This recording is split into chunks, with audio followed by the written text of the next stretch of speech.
Okay. Hello, hello, hello. Hi. Good morning. Morning, everyone. My name is Irina. My name is Nina.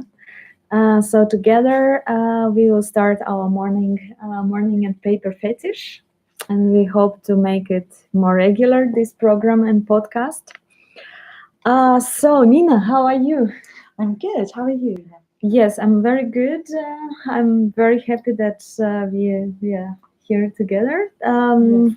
So let's talk about Nina today. What's your how is what brought you to paper fetish, and what we plan to do together? So I've just started an internship here, and I'll be helping with the workshops and events, and helping with this podcast. So we'll be getting people in to speak about various photo books and exhibitions and magazines and themes, really. So we're going to explore different ideas such as feminism and sustainability. Yeah, that sounds quite interesting. So what about feminism? Let's start kind of classify the topics. Like what can we tell people about it? What can be the programs in the topic? I think it's interesting to speak to different women working in Amsterdam on projects that they've set up themselves, and the variety of women working as creatives in the city, and seeing what got them there, and what their passions are. I think it's really interesting. Yeah, that's great. By the way, we have a creative women meeting today in Paper Fetish this evening, and it's a regular event. It's called No Guys Allowed, but it sounds maybe a little bit pretentious. But the idea is that we want to create a safe space for girls to come together to talk about their creative work and about how to achieve better results and how to be productive. And it's not all about the struggle or that it's girls that hate men. No, not at all. It's just like how to express your creativity, how to make things work, and kind of safe environment where we can share. And yeah, so everyone is welcome to participate. There is no no demand of being necessarily busy with creative things. It's like I believe that everybody is creative in a way. Yeah, I think that's something that's really important, because I think a lot of creativity can get lost. I know personally, I did art at school and really loved it, and I always did lots of art when I was a child. But then the moment that I started studying art, so when I was doing my GCSEs in the UK, so that would have been when I was 15, I think. Yeah. I completely went off it. I think Really? Being graded, I think, really just put me off. Yeah. And made me think that I wasn't creative and that I wasn't the kind of person that had creativity and could explore that. And so for a good 3 or 4 years, I did nothing, no drawing, no writing, nothing. And then it's only the last few years where I've started to pick up a pen again. And even if it's a stupid little doodle, at least I know that I'm doing something. And yeah, I've definitely realized you don't have to be the best to be creative. Anything that you do is still good for your mind and good for your creativity. Yeah, but how come? Was it an art education or No, art history? It was just GCSE art, but I think the structure of it was quite, you had to rely on your grades. Yeah. And I really felt like being forced to do something meant that I didn't want to do it.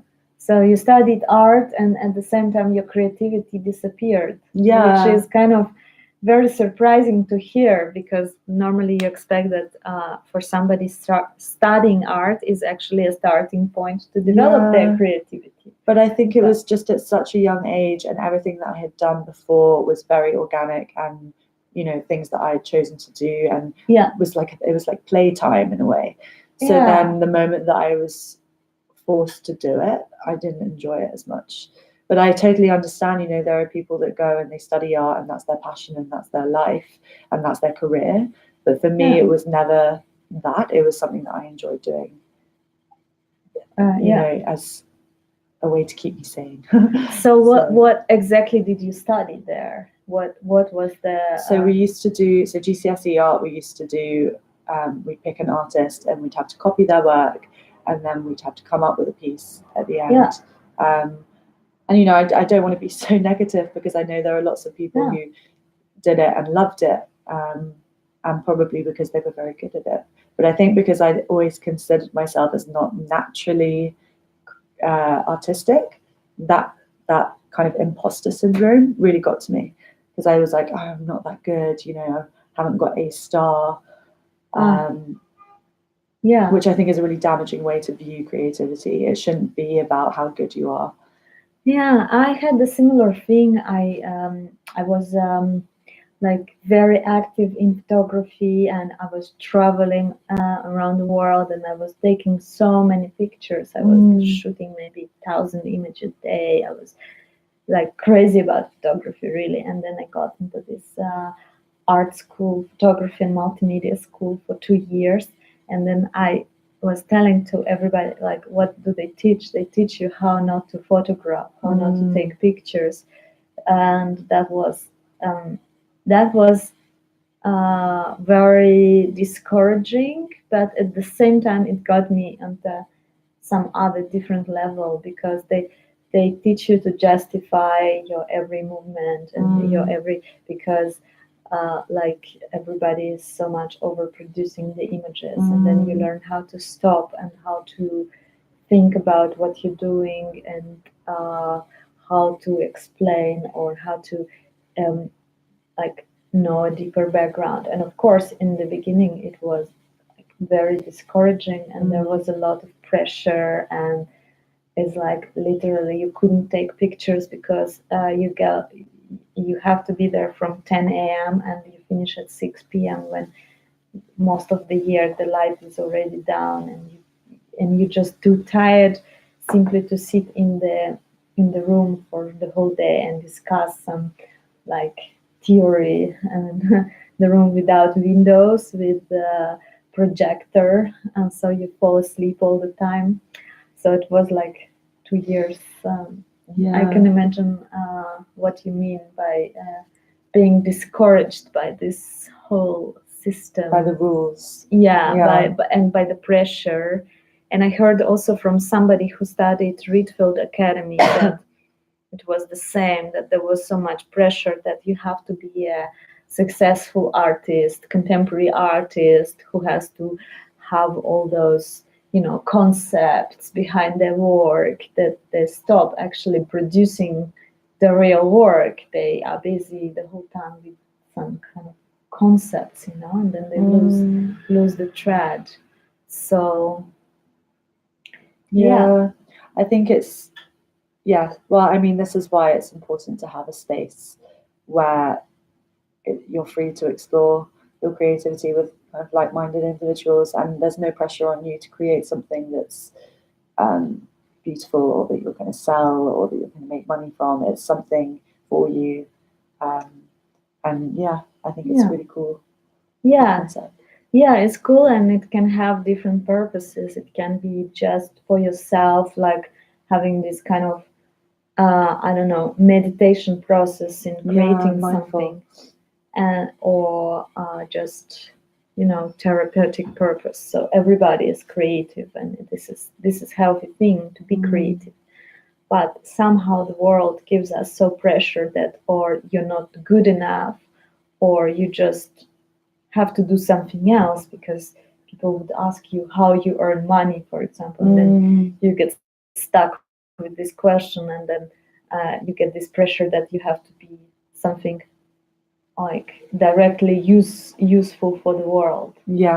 Like productive. So this is all this pressure. So what do you think? What's the key tool to liberate yourself from this pressure? How to be creative? I think it was just taking that pressure off. And when I did eventually start drawing and writing and, doing various creative activities, it wasn't because I was being forced to. It was because I'd chosen to do it, because I had time, and it was, a joy to do rather than a chore. But even now, I still have moments where I'll think, okay, I really should. I want to do something creative. I want to, paint or something, and I'll get so caught up in my mind about the act of doing it that I don't do anything. I'm just like, I don't have an idea, and it's rather than. I think for me, it would be to do things when I think of an idea, rather than to sit down and be like, okay, now you're going to be creative. Kind of thing. It needs to be more natural than that, I think. Yeah, and how do you get the idea? What are the ideal circumstances? Or when I'm relaxed, I Yeah. think. At the moment, I've been very busy with my thesis, and I think. Oh, Friso. Hi. Hello, Welcome. Friso. So we have another guest. We Hi. are Hi, live, Nina. so Friso. Hi. Nice to meet you. Sorry, we are. we have a live streaming right now, so you can join the conversation. About what? He's like, okay, bye bye, see you next No, time. I opened the door fresh here. Yeah, we just closed it for the sound. Would you like to join? About what? We were just speaking right now how to be creative and what is needed to kind of, yeah. They will this tell is- you. This is Friso. He's going to maybe join us, but this is Nina. She's our new intern, and she's going to be the creative speaker and producer of our podcasts. So now it's our first experimental podcast where we talk just about Anything. general things and about plans, etc. About people watching. Yeah, of course, and yeah, they do. Good. Hello, people. So we can That's okay. yes, please. So we want to actually maybe ask you a couple of questions about your book. Oh. Okay, but please continue about. Creativity, yeah. Thank you. Should we have a break? We can continue, and then at some point Friso will join. Yeah, is that okay? Okay, cool. So what are the other topics which we wanted to kind of have in the podcast? Yeah. So I thought talking about sustainability and Yeah. the environment is obviously quite a pressing issue at the moment, and how the intersection between art and sustainability can be really productive, and how to navigate that if you are an artist. And so, yeah, looking to speak to people around Amsterdam who are concerned with these issues, either from like a sustainability perspective or from an artist perspective. Okay. So yeah, the goal is to speak to different people with different views. On Yeah, that's interesting. We are thinking to join the movement of planting the trees and having from every sold book we plan to donate a certain amount of money so we can plant one tree from each sold book, which I think is good and logical because we are here paper fetish, and a lot of people say, hey, paper is like not ecological because it consumes trees, which is kind of not completely the whole truth, because a lot of paper also for photography books, etc., is produced from the recycled paper, which is actually very good because there is a new life for the paper which was already used. And this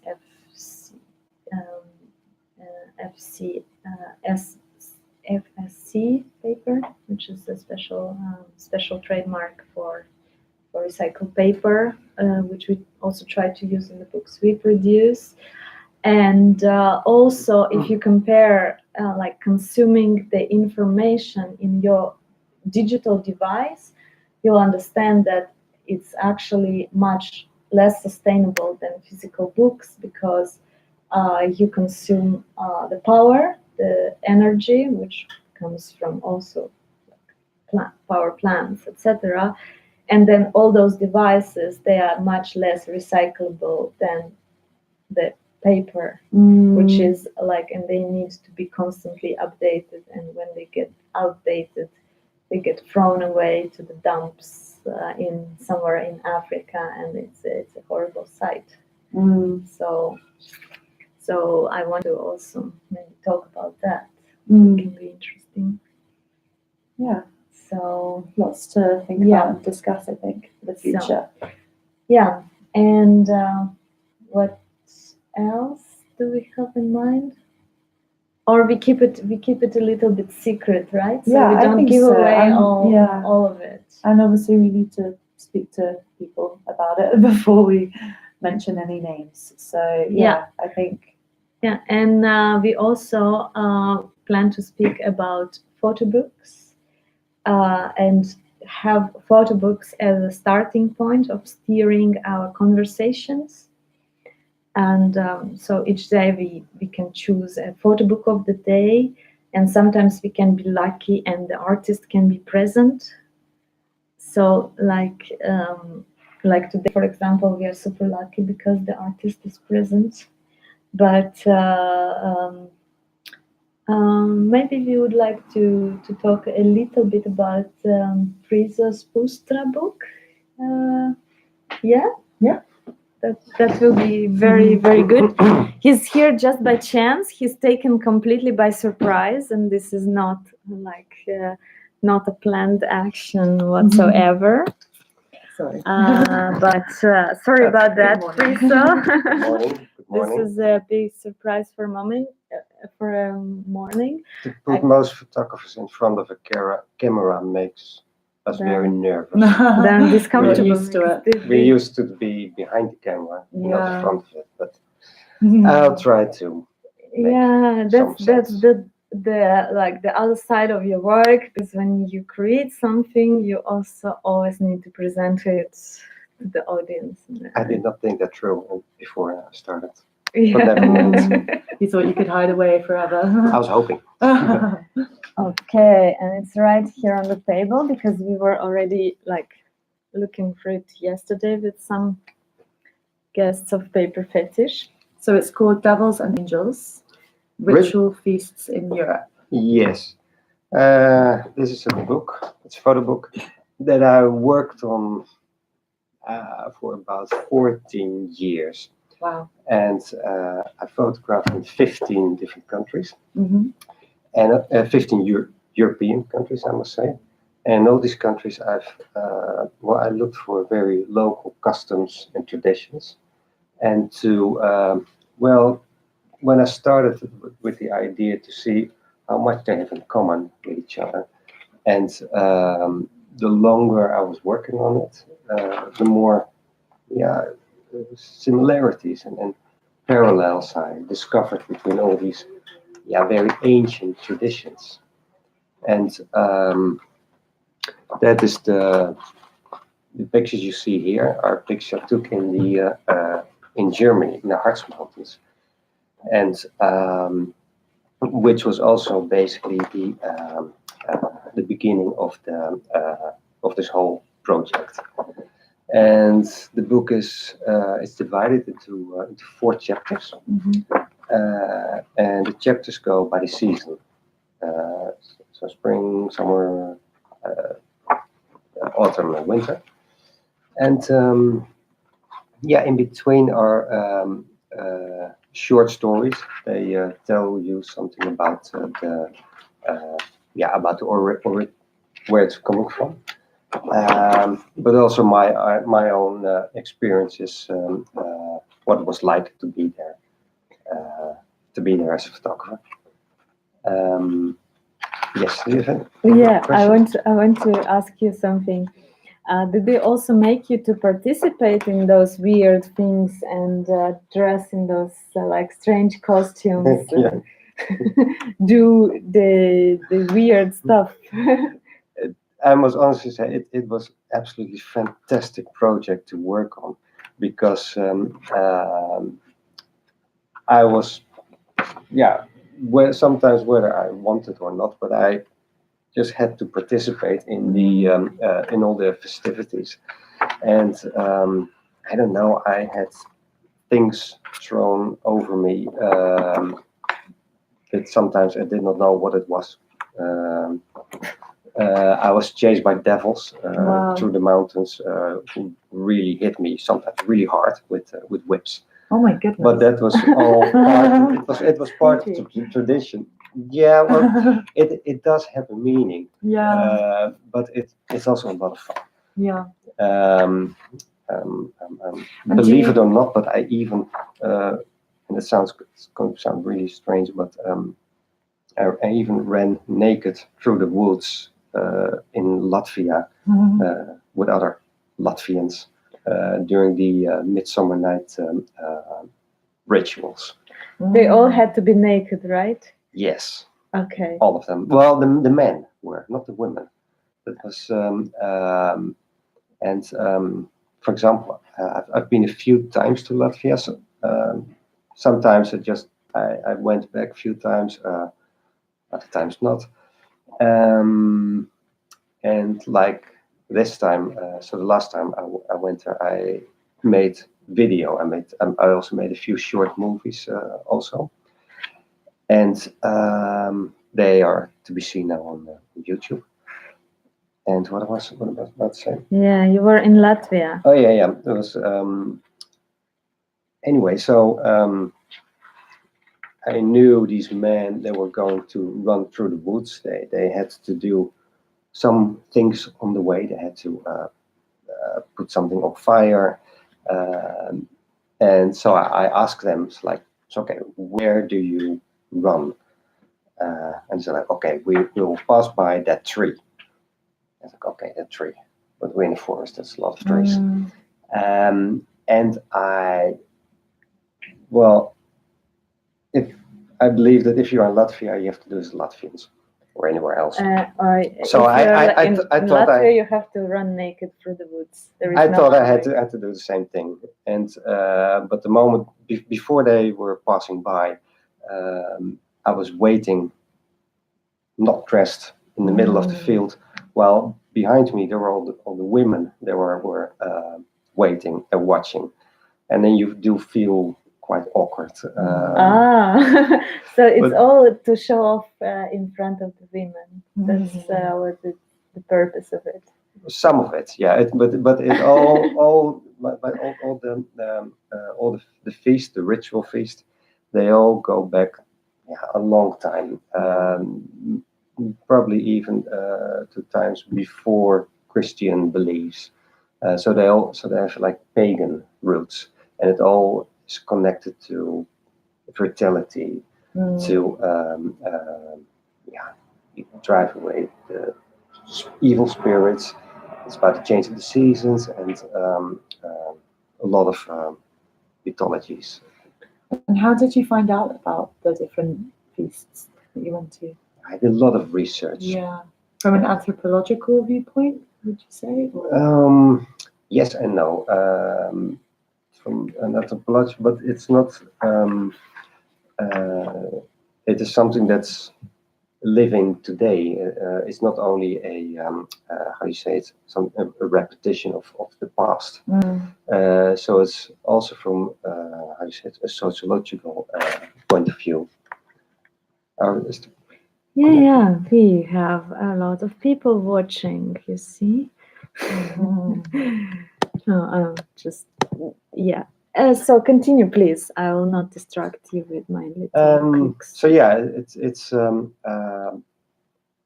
the book as well touches, so to say, upon anthropology, but it's also a personal work. I mean, I'm not a scientist, of course. I'm a photographer, Yeah, it is as well sociological, anthropological, personal work, artistic, Yeah. journalistic, somewhere in between. Yeah. But the question is if they participate, normally there is no photographer or nobody documenting it.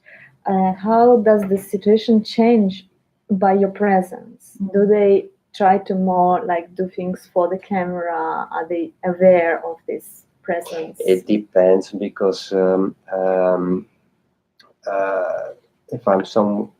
when I took pictures like in a village or sometimes also in a city, of course people take also pictures. Everybody now has also iPhones and everything. So yeah, in a small village in North Moldova, it's called.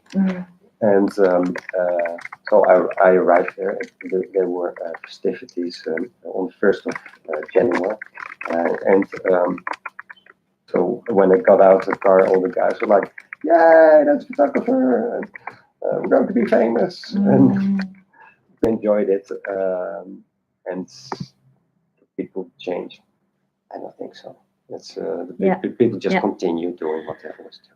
And was it also difficult to kind of get into some like closed communities? Sometimes, and it really depends. I think sometimes on the ritual itself, because some of it also, there's a kind of secrecy around it. Intimacy as well. Intimacy, but also a kind of a protection feel, and for instance, like it was more difficult, say like in Germany, or also in the Netherlands.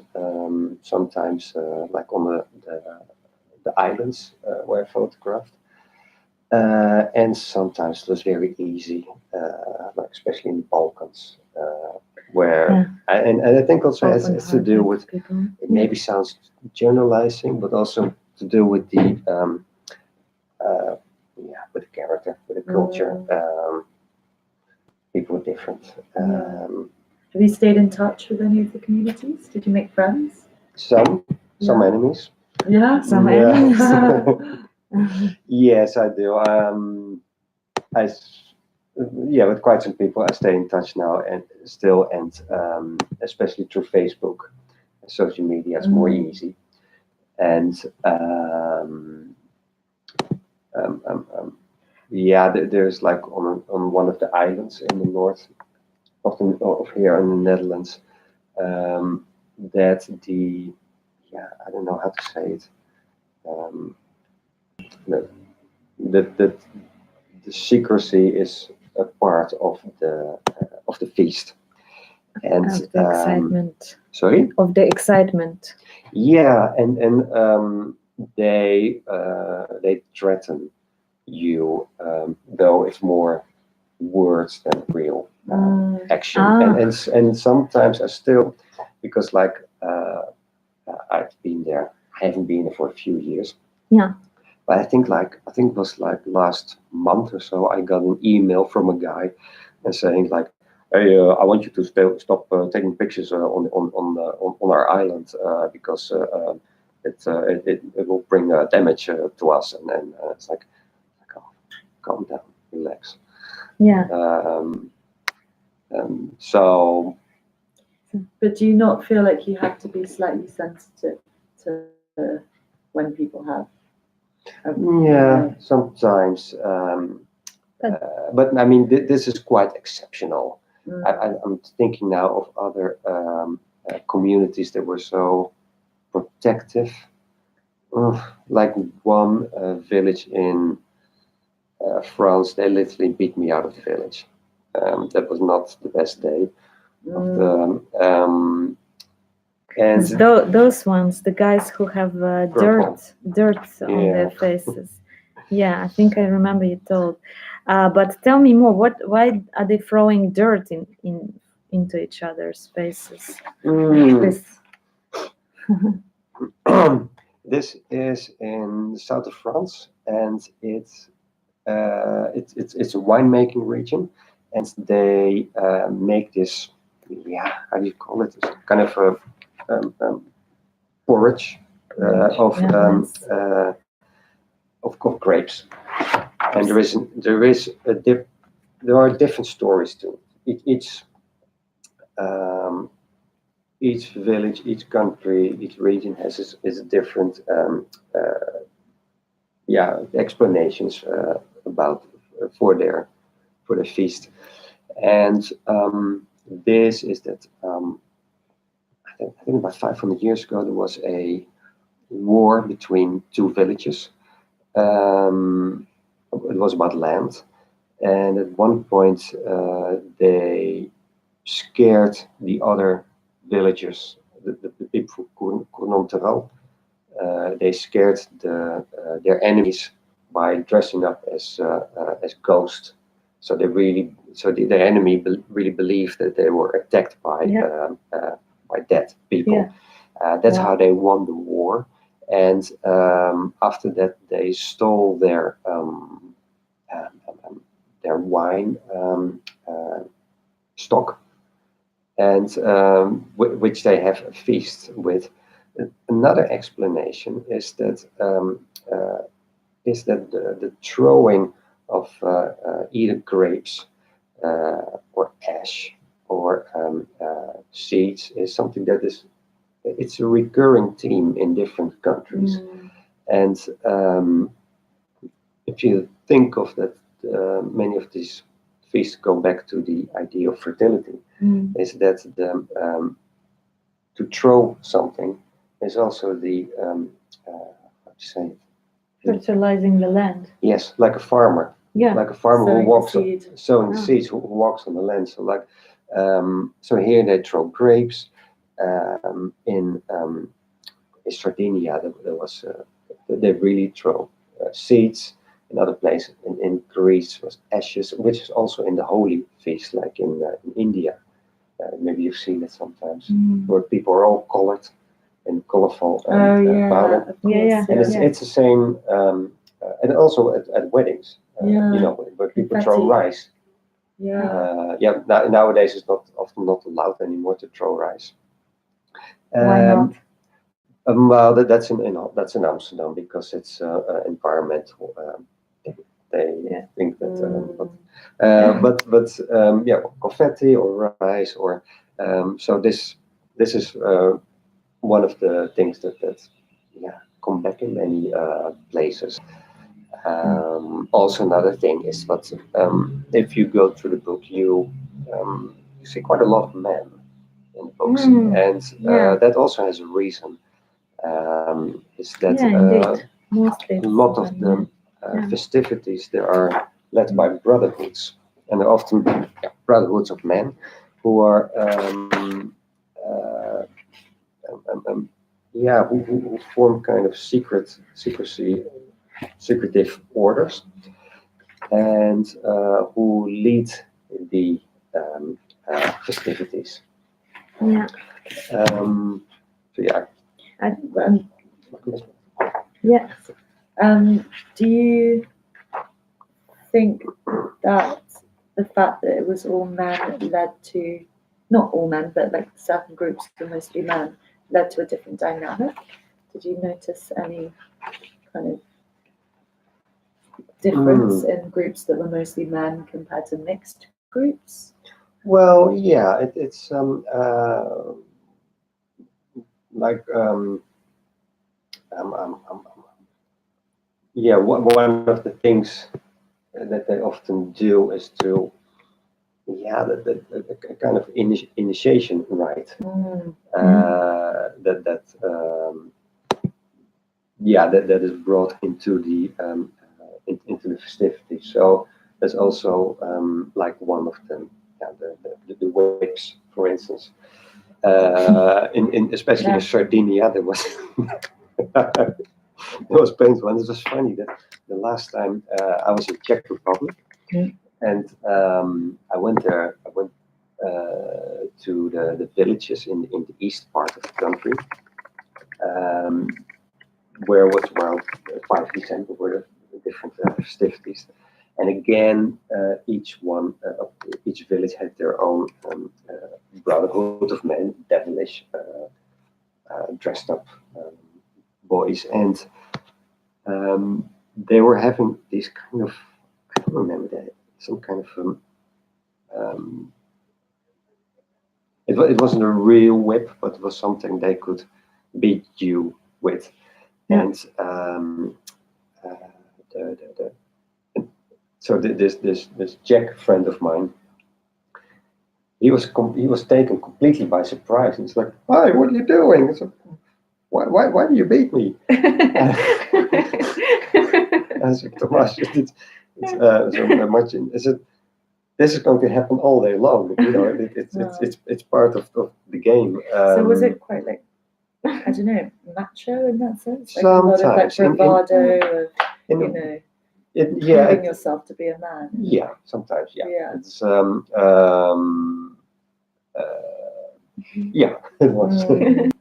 I wonder sometimes why people do that still while it's already the world is so rationalized and taken over by technology and knowledge, and people still do the things as they believed in 500 years ago. Is Mm. like all these superstitious things about devils and stuff. I don't. Yeah. I know. Is it something that somehow still lives inside of us? Is it somewhere still left in the brain of our ancient ancestors? Or genetic memory, something like that. Memories that we don't realize we really have, but that we still do have.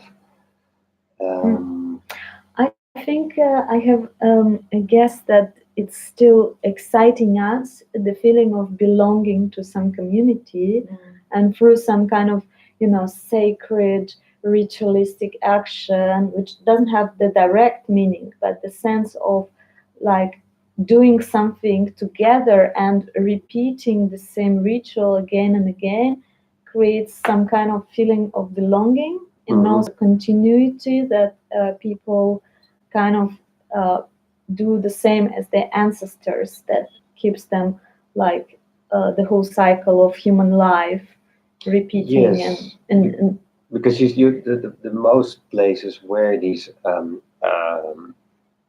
traditions are living is also in small places, Small villages, yeah. small villages somewhere. I know on islands, far away in the mountains, or uh, in other places that until sometimes still quite recent times are quite isolated. Yeah. And yeah, it was funny that I think last year I spoke to a guy I photographed in the village in Romania, and he said like, yeah, now it was a real small village, maybe less than 100 people lived there, and he said most people moved out there, so that might also be the end of the tradition.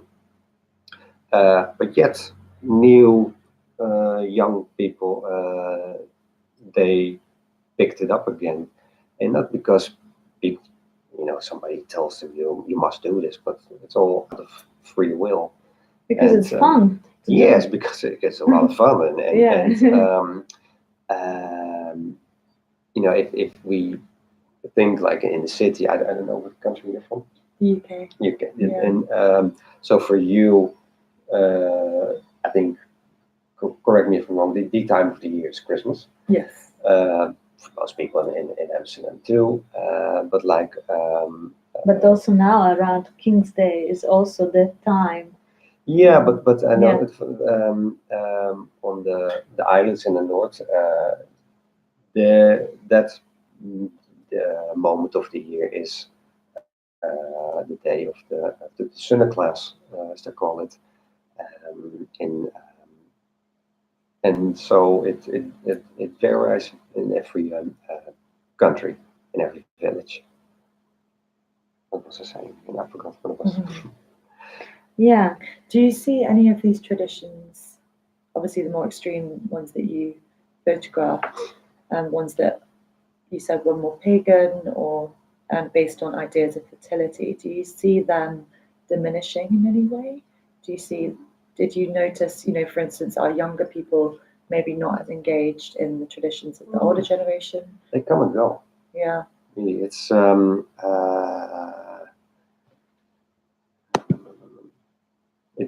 and that is with all these old traditions, all customs. That yeah, it depends really on what people want to do or not, and so in cities you see that it diminishes easier. I remember when I was a kid, we used to have a feast that was called Luiwak. That means I don't know when it was anymore, but it means laziness. That was to wake up all the neighbors and around 4 o'clock, and that sort of it has gone away. And so yeah, that it comes and go.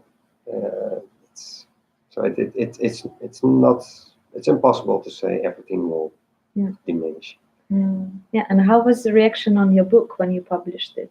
Was there like interest raised to specific events and specific feasts? Yeah, it was funny that it already came out a few years ago in 2014, and when I was working on this project, sometimes I had a difficult time, especially here in Amsterdam, to explain what my book is about. And sometimes people say, "Oh, but what does that mean?"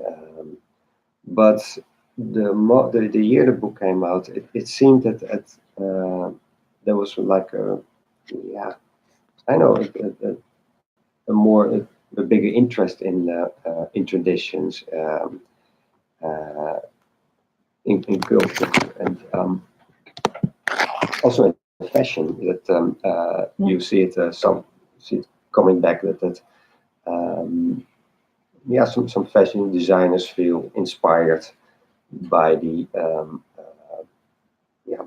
by the costumes, by the ancient costumes to make their nowadays designs. But there is no huge like touristic pilgrimage to these places where these sacred rituals go on. Not like in India on this color feast, which became kind of popular attraction. I don't know. No, because like most of these places are in isolated places, and I remember that when I was in Sardinia and in Italy, they were trying to promote this as a touristic event to attract more tourists, but it didn't really work out. It was also out of the season, and so yeah, I'm trying to think of any.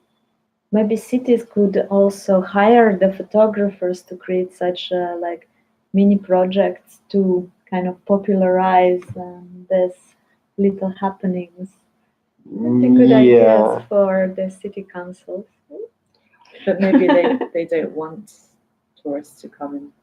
Yeah, nowadays everybody hates tourists, but no, that's not true. It's in Amsterdam, in London, of course, and it was I was last year also on Mallorca.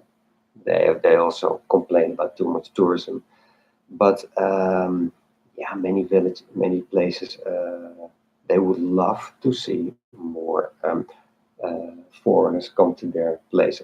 I must honestly say I was in one village in Sardinia also, which attracted quite a lot of photographers. And it was a bit strange because it was not a touristic village, so it was only the local people who were doing their work into their feast. Quite many photographers, and so at the end, when it was all over, I asked somebody, I said, like, don't you mind, all these mainly foreigners around here?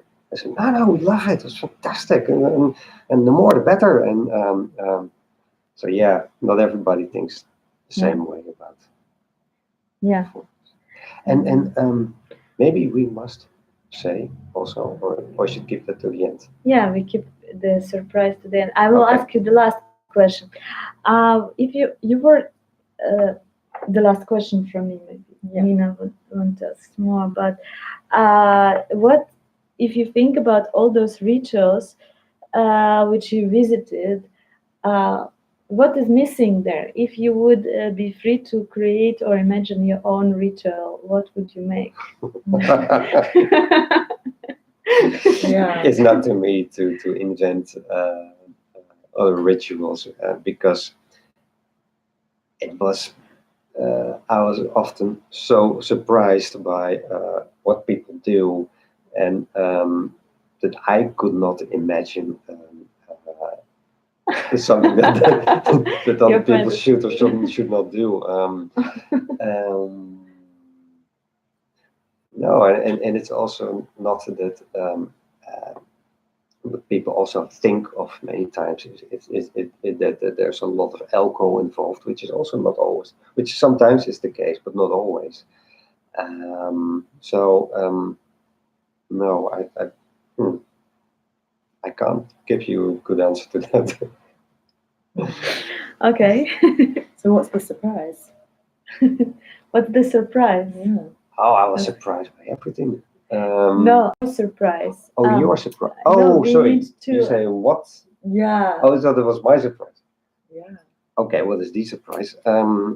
As far as it looks now, on the 29th of May, we'll have an evening where we're showing photos, I will show some short movies, and I will tell more about this project. And there will be also an anthropologist. His name is Sebastian Gibson.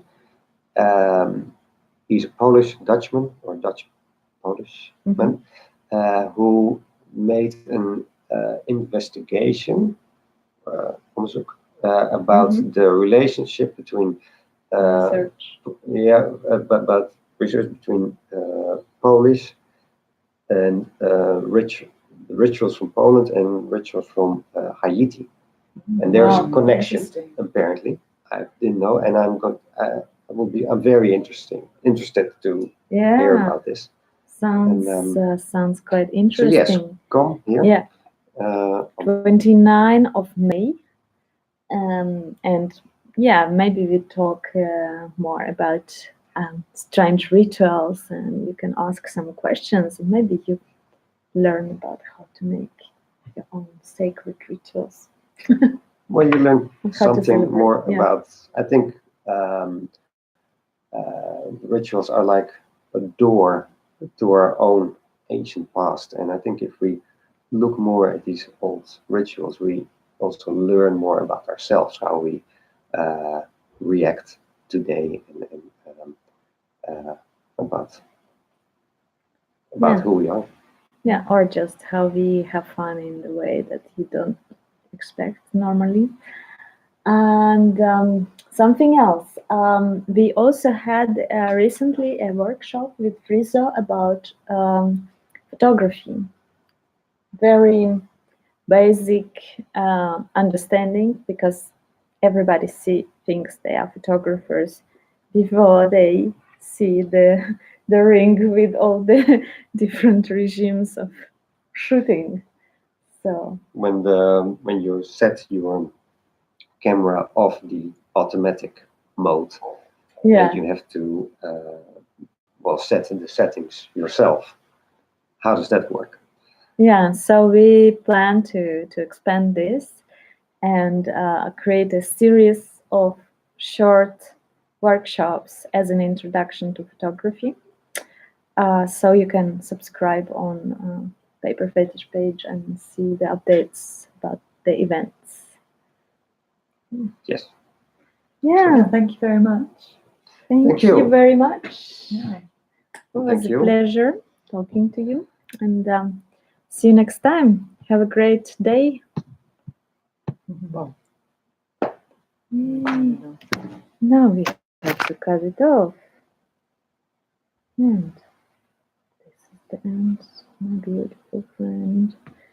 Is somebody watching? One person.